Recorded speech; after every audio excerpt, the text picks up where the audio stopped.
Hello and a very good morning to all. कैसे हैं आप सब? एक बार जल्दी से बताएंगे सभी को ऑडियो और वीडियो यहाँ पर क्लियरली आ रहा है?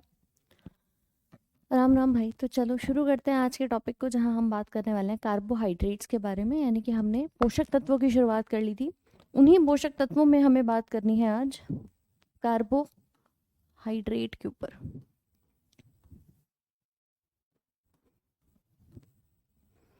यानी कि इंस्टेंट एनर्जी सोर्स, जिसको हम कहते हैं कि भाई आपके शरीर के अंदर सबसे ज़्यादा जो ताकत देता है वो यही देता है। इसे कहते हैं इंस्टेंट एनर्जी सोर्स। उसको आपातकाल ऊर्जा स्रोत भी कहा जाता है। इसी के साथ ये बना होता है, जैसे आप नाम देख रहे हो, कार्बोहाइड्रेट। तो कार्बो है और हाइड्रेट है, यानी कि कार्बन होगा और H2O। यहाँ पर हाइड्रेट का मॉलिक्यूल क्या होता है? H2O का मॉलिक्यूल होता है। तो ये भी यहाँ पर क्या है? उपस्थित है। आवाज़ सबको साफ आ रही है? Good morning, good morning. चलो ठीक है, आज क्लास ओके। चलो, तो इसे कहते हैं कार्बन और H2O से मिलके बना है। यानी कि अगर आपसे ये पूछा जाए कि इसके अंदर कौन कौन से कॉन्स्टिट्यूएंट्स पाए जाते हैं, तो आप कह सकते हो कार्बन, हाइड्रोजन और ऑक्सीजन से बना है। अगर इनका रेशियो पूछा जाता है तो 1:2:1 का रेशियो होता है, क्योंकि इसका फॉर्मूला बन जाता है CH2O। ठीक है, इसका एक फॉर्मूला बनता है। अब इसकी कितनी यूनिट है? n यूनिट्स मान लेते हैं हम इसकी। n में कार्बन की संख्या कितनी है उतनी ही आपकी H2O की दिखाई देगी। ठीक है, तो ये कहलाता है हमारा कार्बोहाइड्रेट। इसका रेशियो पूछा जाता है कि भैया कितने रेशियो में ये तीनों सब्सटेंसेस, ये तीनों आपके एलिमेंट्स जो हैं ये पाए जाएंगे। 1:2:1। इसके सोर्स की बात करें, कहाँ मिलता है हमें, तो आप नॉर्मली कह सकते हैं आपके पास अनाज है।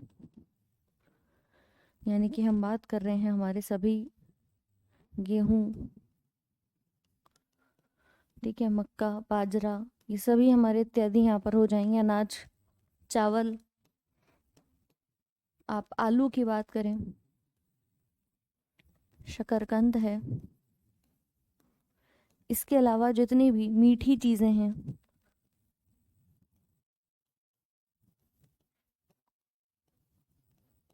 इसको हम शर्करा भी लिख देते हैं।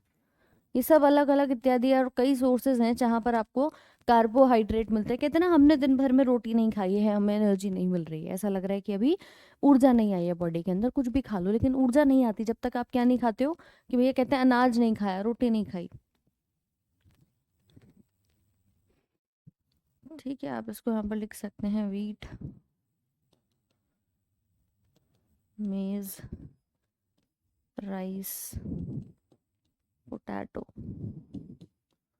बनाना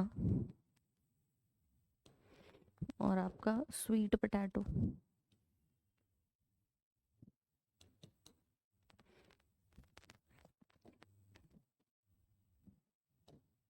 कई सारे सोर्सेज इसके यहाँ पर आपको देखने को मिल जाएंगे। नहीं नहीं, पीडीएफ मिल चुकी है भाई, पीडीएफ मिल चुकी है। पीडीएफ आपकी जा चुकी है कपिल भैया, चेक कर लेना एक बार।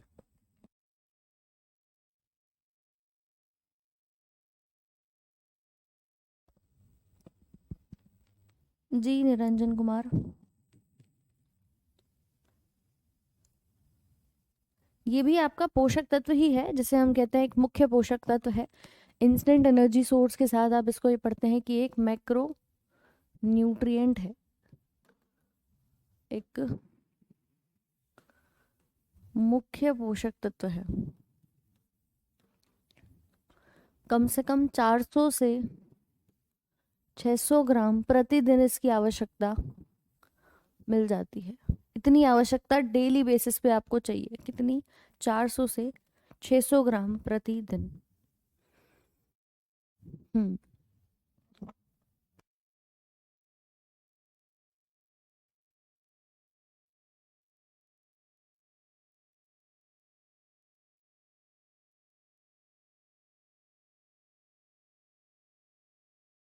लिख लिया सबने?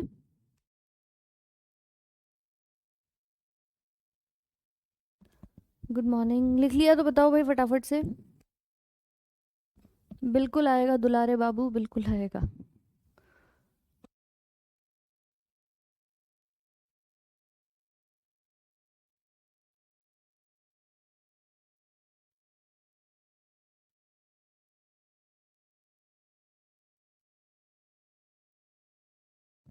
चलिए, पहली स्लाइड है, क्लास आपकी अभी शुरू हुई है थोड़ी देर पहले। फर्स्ट स्लाइड है ये आपकी।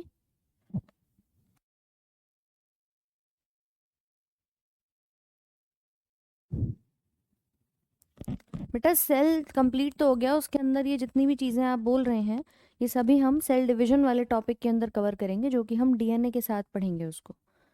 ठीक है, वो सब डीएनए के साथ कवर करेंगे। अभी क्लास स्टार्ट हुआ है। फर्स्ट स्लाइड है ये आपकी, ठीक है, पहली स्लाइड है, पहला पेज है। तो ये आपके सोर्सेज हैं। इसके आगे अगर हम बात करें, यही कार्बोहाइड्रेट जो है वो 3 भागों में हमारा बटा होता है।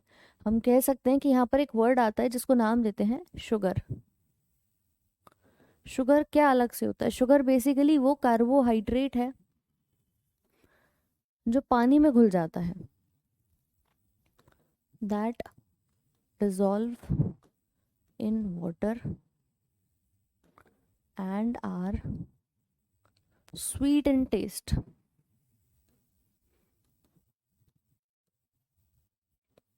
ठीक है, वह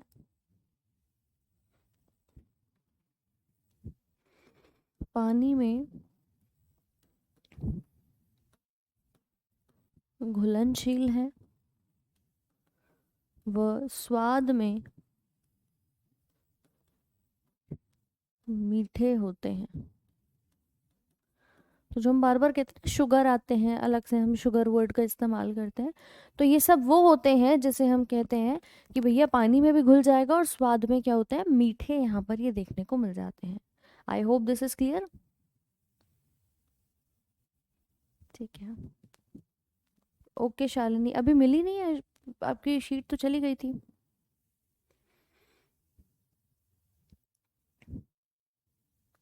चलो मैं एक बार चेक कर लूँगी।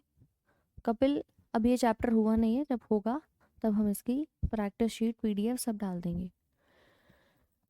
तो ये शुगर कहलाता है। बाकी अगर हम कार्बोहाइड्रेट्स की बात करें, आर ऑफ 3 टाइप्स। 3 टाइप्स कैसे हम देखते हैं कि यहाँ पर शर्करा 3 भाग में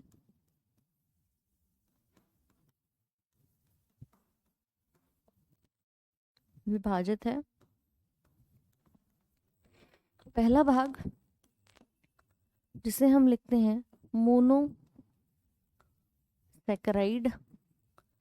दूसरा होता है डाइसैकेराइड, और तीसरा होता है पॉलीसैकेराइड। ठीक है भाई, ये 3 प्रकार की आपकी शर्करा होती है। अब इसमें नाम से समझ में आ रहा है, सैकेराइड वर्ड जो आता है साइड में लिख लेना कहीं। सैकेराइड शब्द हम इसको रिलेट करेंगे सैकरीन से, शुगर से। ठीक है, शुगर, चीनी, सैकरीन से संबंधित रहेगा कि जिसमें शुगर कैसी है, केवल एक प्रकार की है। मोनो वर्ड का मतलब क्या होता है, एक प्रकार की है। इसी प्रकार से डाइसैकेराइड, डाई मतलब क्या हो गया, 2 प्रकार की है, 2 अलग अलग चीजों से मिलके ये बना हुआ है। इसी प्रकार से पॉली, पॉली मतलब हो गया बहुत सारे अलग अलग यहाँ पर मिले हुए हैं सैकेराइड, यानी कि बहुत सारी शुगर के मॉलिक्यूल्स जुड़े हुए हैं, तो इसे नाम देते हैं पॉलीसैकेराइड। बोलो बात समझे कि नहीं? तो ये इस तरह से हमने 3 भागों में बांटी है। लेकिन एक छोटा सा वर्ड और हमें समझना है जिसको कहते हैं हाइड्रोलाइसिस। अब हाइड्रोलाइसिस क्या होता है? क्यों भाई? भैया आंखों के लिए सही होती है ये ब्लैक वाली स्लाइड।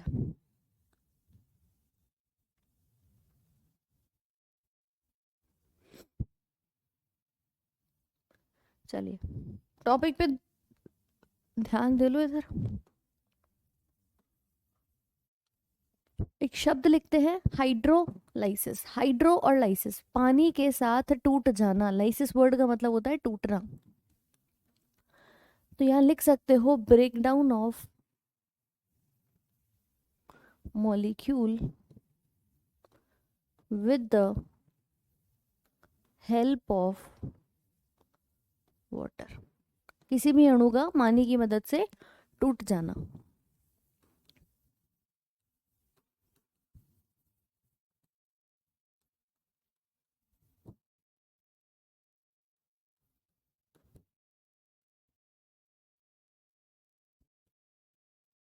इस घटना को कहा जाता है हाइड्रोलाइसिस। अब यहीं अगर हम इन तीनों का विभाजन देखें,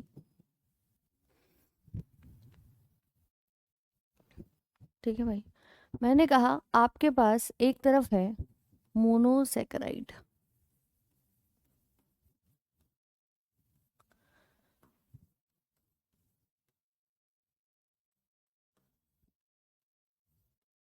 अब मोनोसेकेराइड मतलब विच इज मेड ऑफ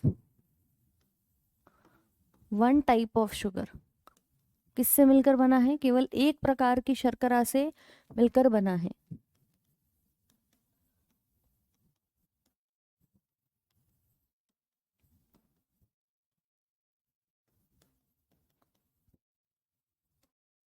और इसी के अंदर आते हैं आपके उदाहरण जिनका नाम है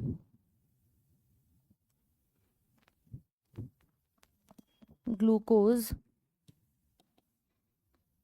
फ्रक्टोज और आपका गैलेक्टोज। ग्लूकोज की बात करें तो इसका फॉर्मूला होता है C6H12O6 और इसको कहते हैं सबसे सिंपल शुगर या सरल शर्करा, सबसे सिंपल शुगर।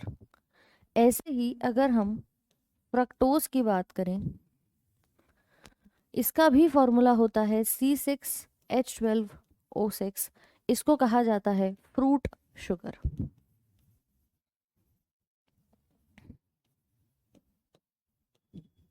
क्योंकि ये फल में मौजूद होती है तो फलों की शर्करा इसको यहाँ पर कहा जाता है। चलो इसको लिख लो, फिर उसके बाद आराम से लिख लेना। गैलेक्टोज की बात करें तो गैलेक्टोज को नाम देते हैं ब्रेन शुगर। ये मस्तिष्क के विकास में मदद करती है, ठीक है, मस्तिष्क के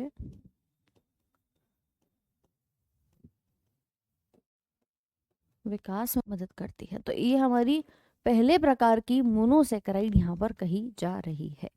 क्या ये बात सभी को क्लियर है? सुमित कुमार, अभी चल रहा है, एक बार देख लेना, सारी चीज़ें आपकी ऑलरेडी अपडेट हो चुकी हैं।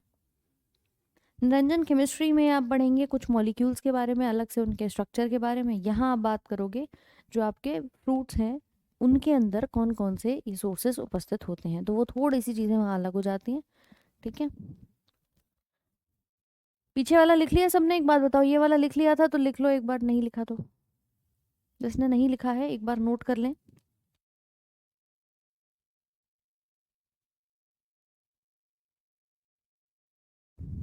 चलिए,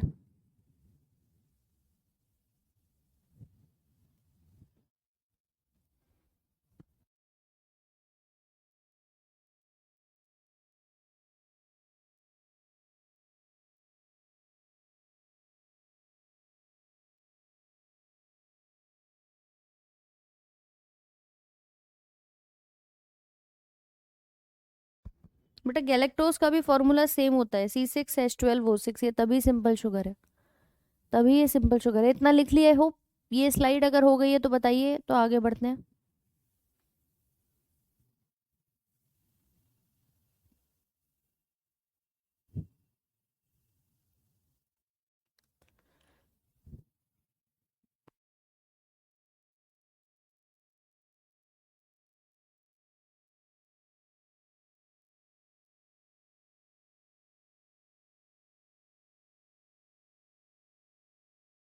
सुमित, मैं एक बार और चेक करवा लूंगी, ठीक है, अभी कॉपी पेस्ट मत करो, अभी कॉपी पेस्ट मत करो, अभी इसको पढ़ लो, अभी इसको पढ़ लो। तो ये हमने कहा आपकी शर्करा 3 प्रकार की है, जिसमें पहला प्रकार मोनोसेकेराइड का देखा। मोनोसेकेराइड जो केवल एक प्रकार की शुगर से बने हैं, हम इन तीनों के ही फॉर्मूलों की बात करेंगे, तो तीनों का C6H12O6 फॉर्मूला होता है, तीनों का यही होता है। ये तीनों सबसे सरल शर्करा है, एक ही सिंगल प्रकार की शुगर से मिलकर के बनी होती हैं, तो इनको नाम देते हैं मोनोसेकेराइड। और जो आगे जा रहे हैं कि मैम पहले हमें आगे डाइजेशन बढ़ा दो, पहले हमें आगे आपका पॉलीसेकेराइड और लाइगोसेकेराइड बता दो, तो भैया पहले रुक जाओ, एक एक करके ही तो चीज़ें समझ में आएंगी, या पहले ही तुम्हें ABCD पढ़ाए बिना सीधे ऑक्सफोर्ड की डिक्शनरी पे ले चलें?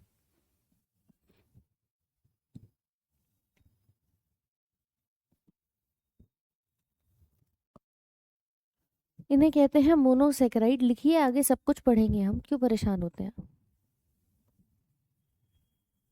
ये सारे डाउट्स आपकी पहला जो सेशन हुआ था उसमें सब मैंने आपको क्लियर किया था कि PDF कहाँ मिलेगी, आपका कोर्स कब तक कंप्लीट होगा। मैंने पहले भी कहा था ये सारे, अगर किसी के मन में डाउट्स आ रहे हैं, एक बार वापस जाओ पहली क्लास को देख लो, वहाँ पर सब कुछ क्लियर कर दिया था कि आपके कौन कौन सी चीज़ें जो हैं वो इस प्रकार इस बैच के अंदर चलने वाली हैं। चैप्टर ख़त्म हो जाएगा जब ये पूरा हमारा न्यूट्रिशन का, तो आपको प्रैक्टिस शीट भी मिल जाएगी, लेकिन ये बीच क्लास में डिस्टरबेंस क्रिएट किसी को भी नहीं करना है।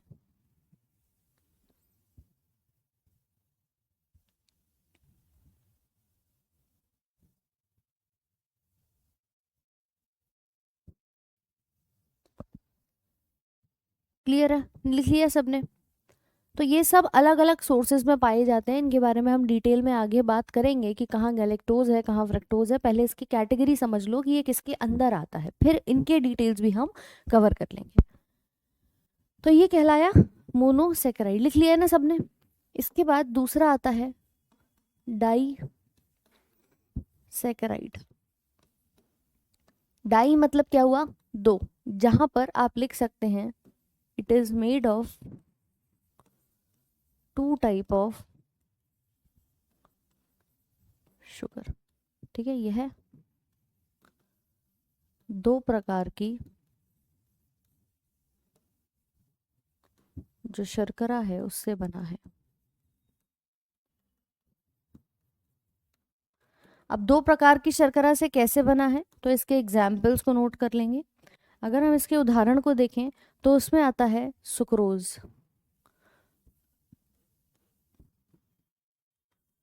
ये सुक्रोज जो होता है ये वो चीनी है, ये वो शर्करा है जिसे हम कहते हैं कि भैया गन्ने के अंदर उपस्थित होती है, शुगर केन के अंदर उपस्थित होती है। जो तुम घर में चीनी खाते हो वो यही वाली खाते हो, लेकिन ये किससे मिलकर के बनी है? ये किससे मिलकर के बनी है? तो आप कहेंगे एक ग्लूकोज से और दूसरा फ्रक्टोज से। तब हम कह सकते हैं कि ये दो प्रकार के शुगर से बन रहा है, इसीलिए इसको कहा डाइसेकेराइड। बोलो हाँ कि ना, समझे कि नहीं समझे? भाई जल्दी से बताओ, एक बार फटाफट से बोलो, समझे कि नहीं समझे?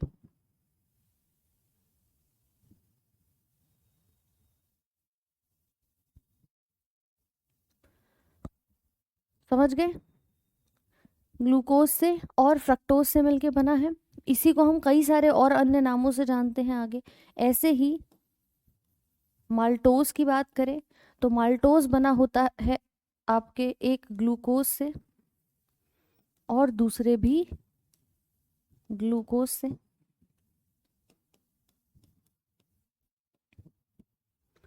इसी प्रकार से हम बात करेंगे यहाँ पर लैक्टोज के बारे में। लैक्टोज बना होता है एक गैलेक्टोज से और एक ग्लूकोज से। तो लगभग आप देख रहे हो ये तीन उदाहरण हैं हमारे डाइसेकेराइड के, और तीनों ही दो अलग अलग प्रकार की शुगर से मिल करके यहाँ पर बने हुए हैं।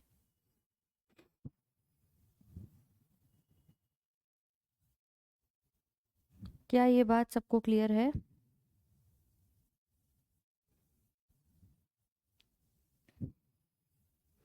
बेटा ग्लूकोज फ्रक्टोज का सिर्फ फॉर्मूला सेम है, लेकिन अगर हम इनके रूप को, इनके स्ट्रक्चर को देखेंगे ना, वो सब आप केमिस्ट्री में पढ़ोगे। एक HOH की पोजीशन अंदर डिफरेंस होता है खाली। ऐसे गैलेक्टोज के साथ एक हाइड्रोक्सिल का ग्रुप अलग हो जाएगा, तो वो पूरे स्ट्रक्चर्स जो हैं उनके फिशर प्रोजेक्शन क्या हैं, किस प्रकार से बनाए जाते हैं, वो सब केमिस्ट्री के अंदर आपका आएगा। हम यहाँ पर क्या देख रहे हैं कि मुख्य तौर पे आपके कितने अलग अलग चीज़ों से मिलकर ये बना हुआ है। ग्लूकोज सबसे सिंपल है, फ्रक्टोज सिंपल है, गैलेक्टोज सिंपल है, ये किसी से मिलके नहीं बने हुए हैं, इंडिविजुअल आपके दिखाई देते हैं। इन तीनों की बात करोगे, कहीं ये नाम आ जाते हैं, आप कहेंगे डाइसेक्राइड है, ये अलग अलग इन दोनों से मिलकर के बना हुआ है। कोई समस्या किसी को? बताओ। ये जो तुम नाम देते हो ना, तो सुक्रोज को अन्य कई सारे नाम दिए जाते हैं, जैसे कि हम बात करें इन्वर्ट शुगर। इन्वर्ट शुगर ये क्या होती है? इन दोनों की एक सिंगल पोजीशन के अपोजिट हो जाने से बनता है, तो हमने इसे इन्वर्ट का नाम दे दिया, उल्टा कर रहा है। दूसरा, इसको हम केन शुगर भी कहते हैं। केन शुगर मतलब गन्ने के अंदर उपस्थित होती है, शुगर केन से नाम डाल दिया केन शुगर। ऐसे ही हम इसको एक नाम देते हैं टेबल शुगर। टेबल क्यों? क्योंकि भैया घर में हम जो इस्तेमाल करते हैं ना, टेबल सॉल्ट, टाटा नमक, खाने का नमक, वो नमक होता है। और टेबल शुगर मतलब जो चीनी हम घर में इस्तेमाल कर रहे हैं, वो कौन सी है? वो सुक्रोज है। इसी प्रकार से इसको व्यावसायिक रूप से इस्तेमाल होने वाली कमर्शियल शुगर भी कहा जाता है। ठीक है, व्यावसायिक शर्करा। तो ये कई सारे नामों से इस प्रकार से जानी जाएगी। ये सभी चीज़ें सुक्रोज के नाम है। माल्टोस की बात करूं, एनर्जी ड्रिंक, शराब के उत्पाद, स्टिंग पीते हो अभी से, क्या है उसके अंदर? क्यों भाई, क्या है उसके अंदर? माल्टोज है, माल्ट शुगर है। सड़े गले जितने भी आप कहते हैं अंगूरों से बन रही है वो शराब, जितनी पुरानी उतनी अच्छी, क्या है उसके अंदर? उसके अंदर वो माल्टोज नाम की शर्करा पाई जाती है। कि प्राकृतिक रूप से क्यों वो मीठी है? वो इसलिए मीठी है यहाँ पर। ठीक है, तो डाइसैकेराइड्स की हम बात कर रहे हैं जिसके अंदर माल्टोज आता है। इसको कहा मैंने माल्ट शुगर, कहाँ होगी? अल्कोहलिक प्रोडक्ट्स के अंदर।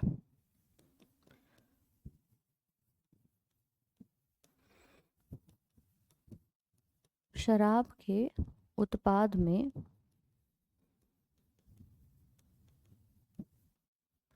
सुना होगा ना आपने, वो एनर्जी ड्रिंक पीते हैं। एनर्जी ड्रिंक, मैम बहुत एनर्जी आ गई, स्टिंग पी के ना हमारी आंखें खुल गई, हम जाके पेपर बढ़िया तरीके से कराए। अरे भैया था क्या उसमें एनर्जी? ऐसे कहाँ से मिल गई? एक ग्लूकोज तुम्हें एनर्जी तो देता है, एक की जगह जहाँ पर डबल ग्लूकोज होगा तो मैडम कितनी एनर्जी देगा, जरा ये सोचो। एक नहीं है वहाँ पर, दो ग्लूकोज हैं तो डबल एनर्जी मिल जाती है, इसीलिए वो लोग कहते हैं हमें डबल एनर्जी आ रही है। ठीक, इसी डाइसैकेराइड को ओलाइगोसैकेराइड कहा जाता है।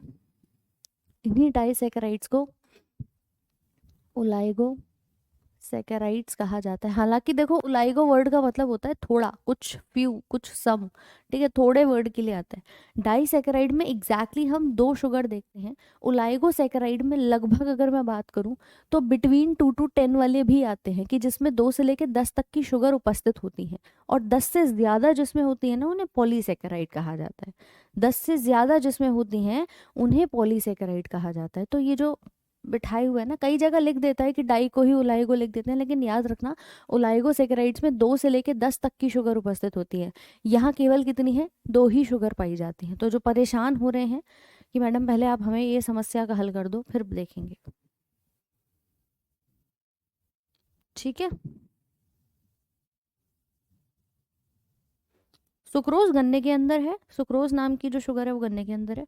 लैक्टोज बात करेंगे तो लैक्टोज आपने सुना है दही दूध के अंदर हमें दिखाई देती है, लैक्टिक एसिड बैक्टीरिया वाली। तो ये तीनों हैं आपकी डाइसैकेराइड। लिख लिया है क्या? क्लास की टाइमिंग सुबह 7 बजे। क्यों भाई, ये पेज नोट हो गया सबका? तो बताओ एक बार, एक थम्स अप का साइन भेज देना।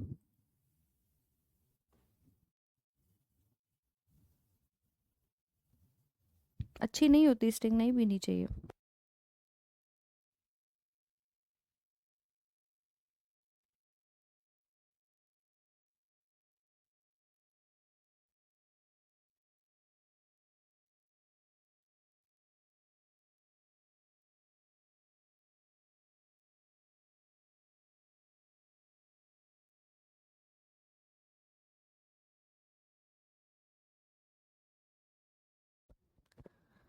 तो हमने सबसे पहले पढ़ा मोनोसेकेराइड को, जिसमें एक प्रकार की शुगर थी, ये सब अकेले सिंगल सिंगल दिख रहे हैं। फिर हमने देखा डाइसेकेराइड को, जिसमें दो प्रकार की शुगर हैं। अब बात करेंगे तीसरी कैटेगरी। अच्छा, तीसरी कैटेगरी से पहले एक चीज़ और सुनो। अगर मैं चाहूँ तो क्या मैं इस सुक्रोज को तोड़ सकती हूँ? आप बोलोगे बिल्कुल तोड़ सकते हो मैडम। ये सुक्रोज जब दो अलग अलग चीज़ों से मिलके बना है, और अगर मेरा मन है कि भैया मैं उसको तोड़ दूँ, मैंने गन्ना खाया तो उस गन्ने के अंदर क्या था? सुक्रोज थी। अब बॉडी में जाकर के सुक्रोज का क्या होगा? हाइड्रोलाइसिस होगा, मतलब ये टूट जाएगी दो ग्लूकोज में एक फ्रक्टोज में, तभी तो हमारी बॉडी में एनर्जी आती है। तो आप ये लिख सकते हैं कि इन डाइसेकेराइड्स में एक प्रॉपर्टी लिख लेना, यहाँ पर हाइड्रोलाइसिस इज प्रेजेंट। हाइड्रोलाइसिस का मतलब क्या है? जब कोई चीज मिलकर के दो चीजों से बनी है तभी तो उसे तोड़ पाओगे। भाई अकेले को तो तुम तोड़ ही नहीं सकते, अकेले को तो तोड़ ही नहीं सकते। तो जब भी कोई दो या दो से ज्यादा चीजों से मिलकर के बना हुआ है तभी आप उसको तोड़ सकते हो। और अभी हमने पढ़ा था हाइड्रोलाइसिस मतलब क्या होता है? पानी के साथ मिलकर तोड़ना। तो हम यहाँ पर चाहें तो सुक्रोज की हाइड्रोलाइसिस हो जाएगी। सुक्रोज को हमने यहाँ पर H2O डाला और एक ग्लूकोज में और एक फ्रक्टोज में टूट गया। तो आप बताएंगे कि मोनोसेकेराइड्स के पास नहीं होती है हाइड्रोलाइसिस और डाइसेकेराइड्स के पास उपस्थित होती है। क्या ये बात सबको क्लियर हो रही है? बोलो बोलो जल्दी से। बेटा लैक्टोज जो होगा ना, ये मिल्क में, मिल्क वाला, मिल्क शुगर लिख लेना है इसको। तो इसमें कहते हैं हाइड्रोलाइसिस उपस्थित होती है, मोनोसेकेराइड्स में नहीं थी, डाइसेकेराइड्स में ये पाई जाएगी। इसके अलावा तीसरा जो कैटेगरी बनती है, चलो वाइट वाली शीट चाहिए, वाइट वाली पे देख लो भाई, दिख रहा है? पॉलीसेकेराइड तीसरी कैटेगरी है, पॉलीसेकेराइड। सबको दिखाई दे रहा है ना साफ से? एक बार ये बता देना बस कि मैडम वाइट पे लिखवा दो।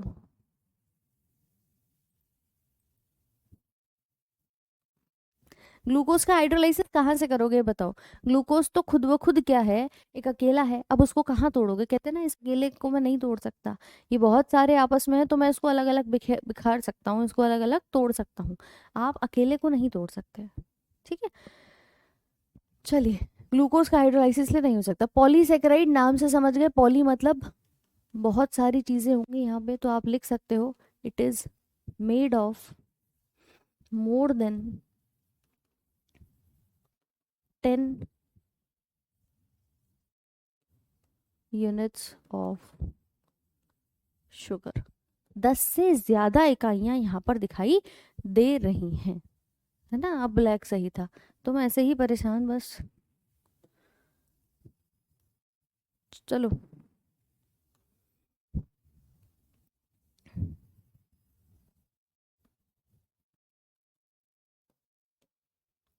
नोट कर लो, पॉलीसेकेराइड में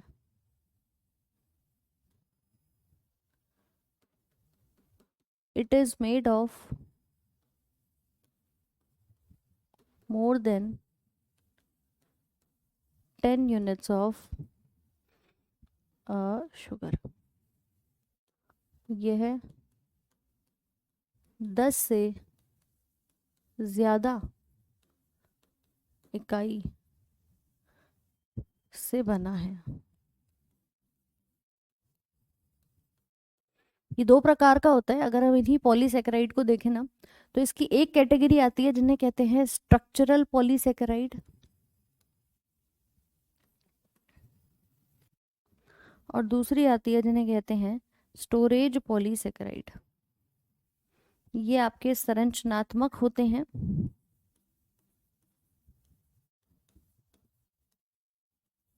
और ये आपके भंडारण में मदद करते हैं। संरचनात्मक मतलब दो ऐसे आपको दिखाई देंगे जिनका हम नाम देते हैं सेल्यूलोज और काइटिन। अब देखो, मैं सेल्यूलोज की बात करूं तो ये आपके स्ट्रक्चर को बनाता है। आप कह सकते हो कि पादप कोशिका भित्ति में मौजूद है।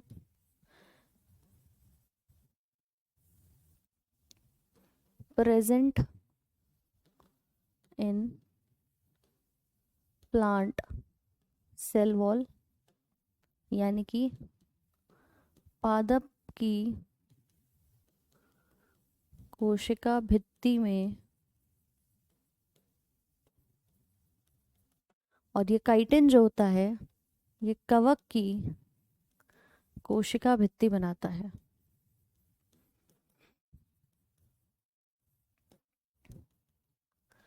फंगस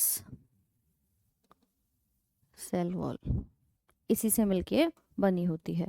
तो आपने ये देखा कि दो पॉलीसेकेराइड ऐसे हैं जो कि रूप बना रहे हैं, जो कि स्ट्रक्चर बना रहे हैं। निकेश कुमार महतो, पानी है तो पानी तो तोड़ रहा है, एंजाइम की जरूरत नहीं है, यहाँ पे पानी ही तोड़ रहा है। ठीक है भाई।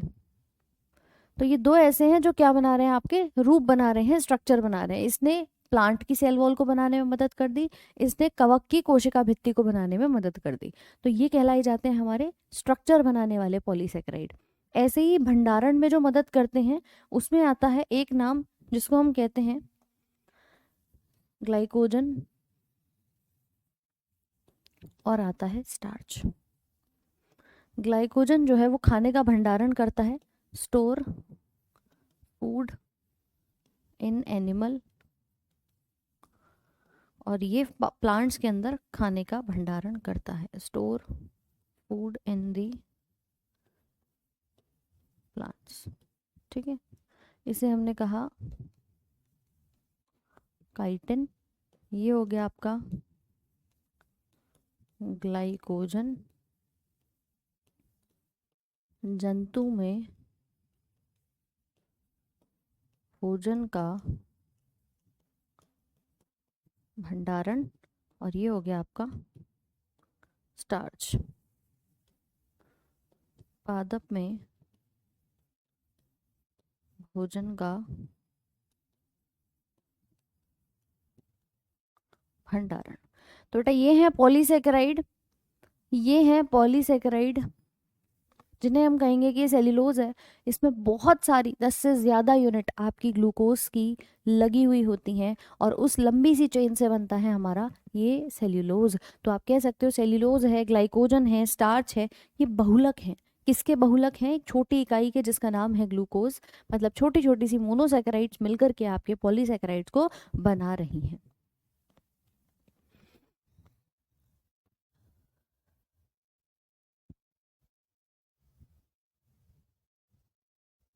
अभी सबको क्लास शो हो रही है आपकी क्लास में, आप अपने नोट्स को बना सकते हैं। ठीक है, कुछ ग्लिच होगा, शुरुआत में आपको नहीं मिली, लेकिन बेटा अभी क्लास आप लोग की स्टार्ट हो चुकी है, काफ़ी टाइम हो गया है। और ये जो पूछ रहे हैं सेल, तो सेल के लिए आप लोगों का टेस्ट कब होगा वो आप टीचर पे छोड़ दो। प्रैक्टिस शीट आपको मैं अपलोड करवा दूंगी, उसमें कोई समस्या रहती है तो आप बता सकते हैं। ठीक है, और किसी की कोई प्रॉब्लम? मतलब ये इतना इंटरेस्टिंग टॉपिक चल रहा है, इससे हट के तुम्हें कहाँ इतने बीच बीच में ख्याल आ जाते हैं, ये बताओ। ये नहीं समझना है, फिर कल पूछेंगे मैम कल क्या पढ़ाया था।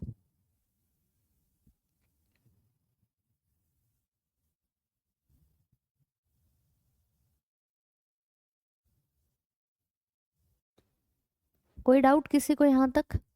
मोनोसेकेराइड, डाइसेकेराइड और पॉलीसेकेराइड के अंदर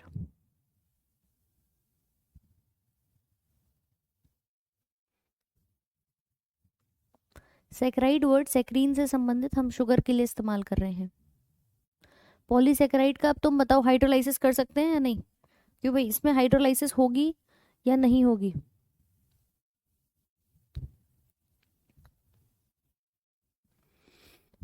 जल्दी से बताइए।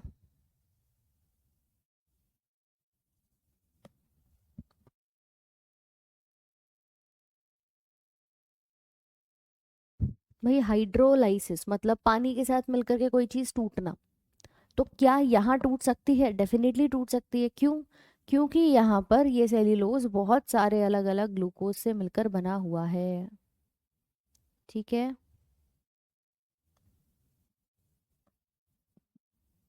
तो यहाँ पर होगी, आप लिख सकते हैं कि आपकी पॉलीसेकेराइड्स में हाइड्रोलाइसिस उपस्थित होती है।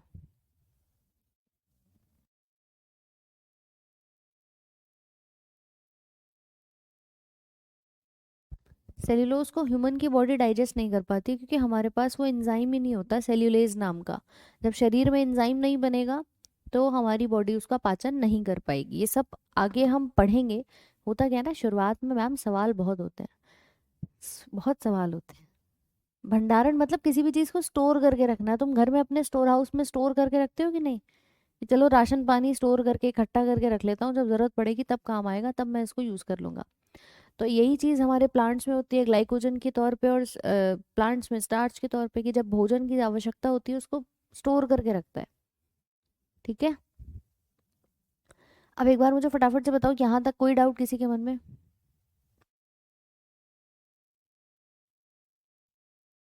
जल्दी जल्दी से बताओ, यहाँ तक कोई डाउट किसी के मन में? बेटा लिख लो इसको, इसलिए मैं साइड हो गई हूँ, यही हूँ मैं।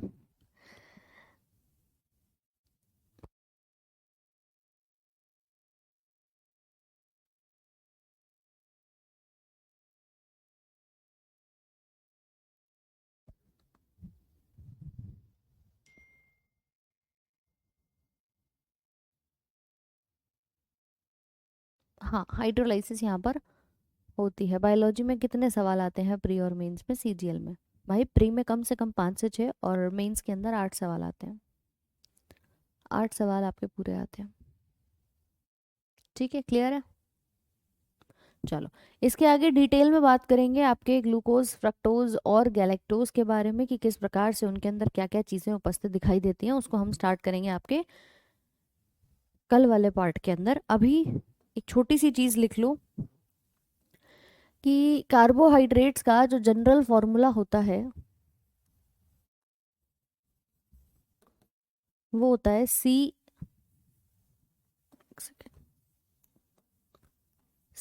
ब्रैकेट में H2O होल पावर n मान ली। अब अगर देखो मैं तुमसे कहूँ कि ये n की संख्या यहाँ पर 3 है, तो फॉर्मूला यहाँ पर क्या बन जाएगा? आपका फॉर्मूला बन जाएगा C3H6O3। मैंने कहा मान लीजिए n की संख्या 4 है, तो आप बोले मैम C4H8O4। मैंने कहा नहीं नहीं 5 रख लेते हैं, तो C5H10O5। और अगर हम इसकी संख्या को 6 कर दें तो बन जाएगा C6H12O6। तो यहाँ से ही हम देख सकते हैं कि ये 3 कार्बन वाला शुगर है। ये शुगर ही तो है आपके सारे। भाई मैंने सिंपल सी कहानी कही, यहाँ मैंने कहा ये होल पावर n है। अब अगर मैं इस n की संख्या को जो भी रखती हूँ उस आधार पे एक फॉर्मूला बन के आएगा कार्बोहाइड्रेट का। अगर हम कहें n की संख्या 3 है तो फॉर्मूला आया C3H6O3। जहाँ 3 कार्बन है ना, वहाँ हम शब्द लिखते हैं ट्राई। और आप एक चीज़ देखोगे, जितने भी हमने कार्ब्स पढ़े हैं, जितने भी कार्बोहाइड्रेट पढ़े हैं, इनके नाम के पीछे क्या आता है? OSE आता है। ये याद रखना। जैसे हमने कहा glucose, fructose, galactose, lactose, sucrose, maltose, आया कि नहीं आया? सबके पीछे क्या आ रहा है? OSE आ रहा है। बोलो हाँ कि ना भाई, एक थम्स अप का साइन जल्दी से। आता है। तो इसी चीज को हमने यहाँ लिख दिया कि ठीक है भाई कार्बोहाइड्रेट है, इसके पीछे OSE लगा देता है। 3 कार्बन से ट्राई, और इसको कह दिया OSE ओस। ये बन गया ट्रायोज। ऐसे ही ये 4 कार्बन है तो ये बन जाएगा टेट्रोज। ये 5 कार्बन है तो ये बन जाता है पेंटओज। और ये 6 कार्बन है तो ये बन जाता है हेक्सोज। और इसी हेक्सोज के अंदर हम पढ़ लेते हैं ग्लूकोज, फ्रक्टोज और गैलेक्टोज। बोलो कोई समस्या किसी के मन में हो तो? सिंपल है कि नहीं है भाई? 3 कार्बन ट्राई, 4 टेट्रा, 5 पेंटा, 6 हेक्सा, 7 हेप्टा, ऐसे ही आता है। ये सरल शुगर कही जाती है, सिंपल शुगर। ठीक है, यहाँ से आपका स्टार्ट हो जाती है हमारी कहानी। और इससे पहले अगर हम उदाहरण देखेंगे तो ट्रायोस का एक उदाहरण लिख लेना, ग्लिसरल्डिहाइड। ये पूछ लिया जाता है आपसे। ऐसी पेंटोज 5 कार्बन वाली जो शुगर होती है, इसके अंदर आते हैं आपके राइबोज और डीऑक्सी राइबोज, जो शुगर हम डीएनए आरएनए में पढ़ेंगे। डीऑक्सी राइबोज शुगर और राइबोज शुगर, ये अलग अलग एग्जाम्पल्स आपसे पूछ लिया जाता है। n बराबर 1 2 क्यों नहीं लिखते बेटा? उस इतना छोटा बनता नहीं है। मतलब अगर आप बात करेंगे एक वाला, तो सिंपली आपको यही दिख रहा है CH2, तो वो बहुत बेसिक शुगर है, उसका कोई कंपाउंड स्टेबल एग्जिस्ट नहीं करता। ऐसे ही 2 कार्बन वाला भी दिखाई देगा। ठीक है, तो कार्बन का नामकरण सीखा है तुमने, बहुत बढ़िया। और सीखा है तो लगा दो फिर, tri tetra penta hexa hepta octa nona deca. उसी आधार पे हमने इसको यहाँ पर OSE लगा करके बना दिया। बोलो कोई समस्या आ रही है क्या किसी को? बहुत आसान लग रहा है। नहीं बनती, स्टेबल नहीं होती अनूप, कि डायोज बना दिया हमने, है ना, मोनोज बना दिया, ऐसा कुछ नहीं बनता। ट्रायोज से कहानी शुरू होती है। ट्रायोज का उदाहरण याद रखिएगा, ग्लिसरल्डिहाइड। ठीक भाई, तो ये सिस्टम है आपके कार्बोहाइड्रेट्स का। इसके अंदर कुछ छोटा सा पार्ट और रहता है, उसको हम कल के लेक्चर में कवर कर लेंगे। आशा करूंगी यहाँ तक की सभी चीज़ें आप सबको क्लियर हुई हो। और इसको कवर करने के बाद कल फिर हम स्टार्ट करेंगे हमारे प्रोटीन वाले भाग को, यानी कि प्रोटीन्स किससे मिलकर बने हैं, क्या क्या टाइप्स हैं, क्या कैटेगरीज हैं, क्या कमी, क्या दिक्कत, समस्या, ये सब हम बात करने वाले हैं। ठीक,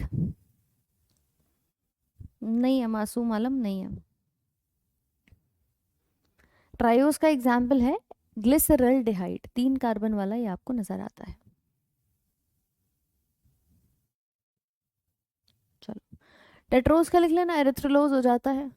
एरिथ्रोलोज पूछा नहीं जाता इतना, पूछा नहीं जाता इतना खास तौर पे, लिखना चाहो लिख लो। चलिए मनोज कुमार, क्या डाउट है? OSE कार्बोहाइड्रेट वर्ड के लिए हम यूज करते हैं, तो मेजरली हम इसमें ये देखेंगे। क्लास सुबह 7 से 8 होती है आपकी, मॉर्निंग 7 AM।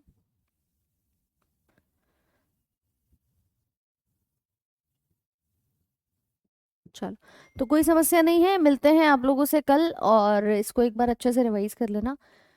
कल प्रोटीन फिर अपना स्टार्ट करते हैं। I hope you guys like, and revision ज़रूर से करते रहिएगा। Have a very good day, thank you so much.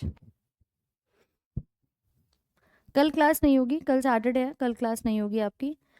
ठीक है, और उसके बाद फिर आपकी क्लास होगी अब मंडे को।